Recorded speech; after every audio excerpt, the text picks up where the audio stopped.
fought and clawed and earned the right to be back in a New Year's Day bowl again. And tomorrow we start a new streak of bowl history for Michigan. How many of you out there, and just raise your hands, how many of you out there have been to a Michigan bowl game in the past? All right, a good number of you. So you know exactly what it's going to be like tomorrow, as it is whether we go west or we go south. We'll be outnumbered by the opposition in the stands, right? We know that. We know that. But I got to tell you, it doesn't matter. You're absolutely right, sir, because we carry a Michigan tradition. That's like no other tradition in college football.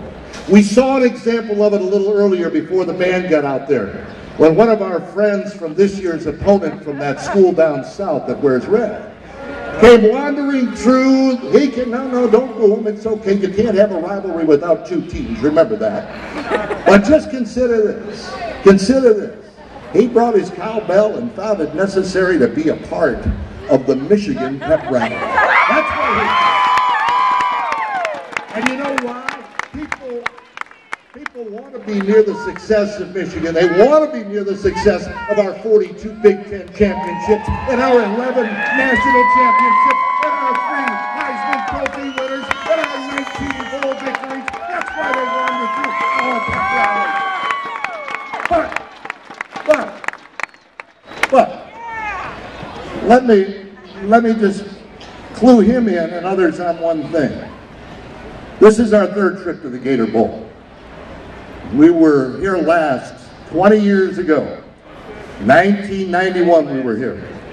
And we faced another team from Mississippi. That was out of the SEC. And they had a vaunted team from that vaunted conference. And Michigan wasn't supposed to do very well in that game.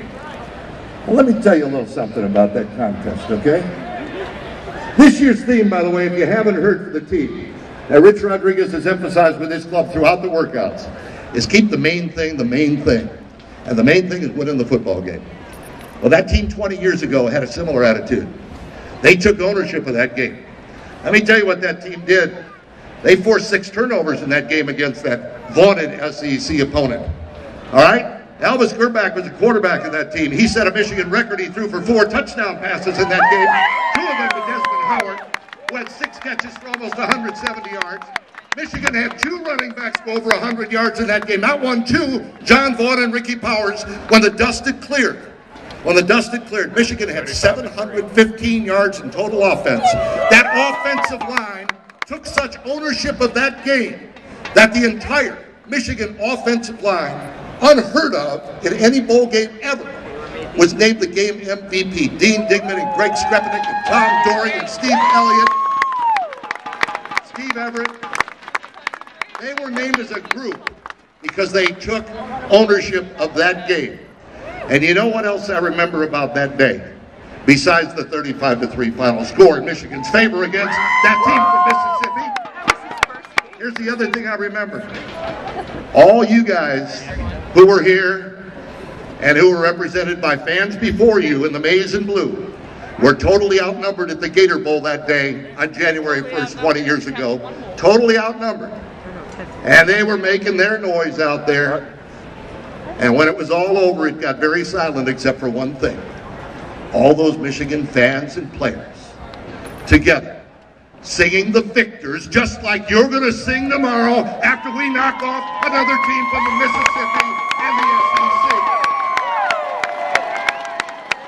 So, before I bring up a couple of very special people, and you get to hear from the administration of this team, we understand the players are here, they'll be up here momentarily. Let me introduce you to a man. Steve Grafton mentioned that I've been doing Michigan games for 30 years. Most of those have been with one partner. The only person with whom I've had a longer relationship is my wife. And she may be the only person that I love more than this guy. Every fall Saturday we sit together in that booth and we love bringing you Michigan football games. And we've been doing it for a long, long time. He's a Michigan man through and through. He played for Bo. He has worked in the media for years, been in the booth. He is the best color commentator in college football, bar none, and I'm proud to call him my dear friend. Welcome, my buddy, Jim Brandstatter. Thank you, Frank. It's great to be a Michigan Wolverine. It's great to be a Michigan Wolverine. It's great to be a Michigan Wolverine. Ladies and gentlemen, behind you, the Michigan Wolverines.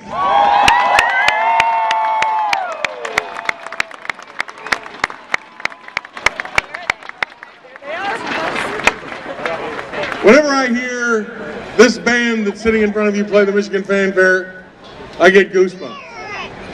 I get goosebumps because it means so much to me. It touches me to my soul. And it touches each and every one of you to your soul. Because why? You, each and every one of you that are here, are part of the winningest football program in the history of collegiate football. That fanfare represents that excellence.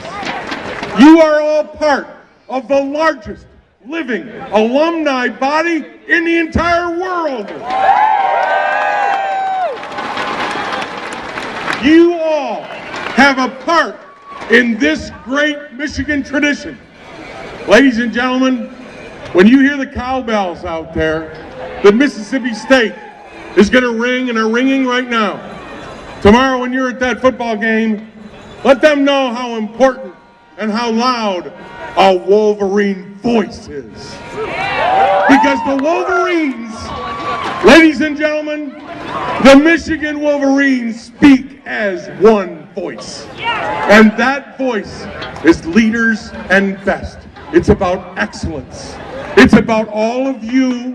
It's about all of these members of the band. It's about Frank Beckman. It's about Steve Grafton. It's about Kathy Schembeckler, Bo Schembeckler's widow, who is here today to support this football team. It's about Rich Rodriguez, Dave Brandon. It's about you. It's about Michigan. Never forget Michigan. The program, the team conquers all. And you all are part of the team. So on January 1st of 2011, the team, you and these guys behind me, are going to take the field in Jacksonville to play the Gator Bowl. And all of us are going to wind up at the end of 60 minutes hoisting a trophy. Because we are the leaders and best. We are, ladies and gentlemen, all in one voice, Michigan! Michigan! Michigan! God bless each and every one of you, and go blue! Go blue!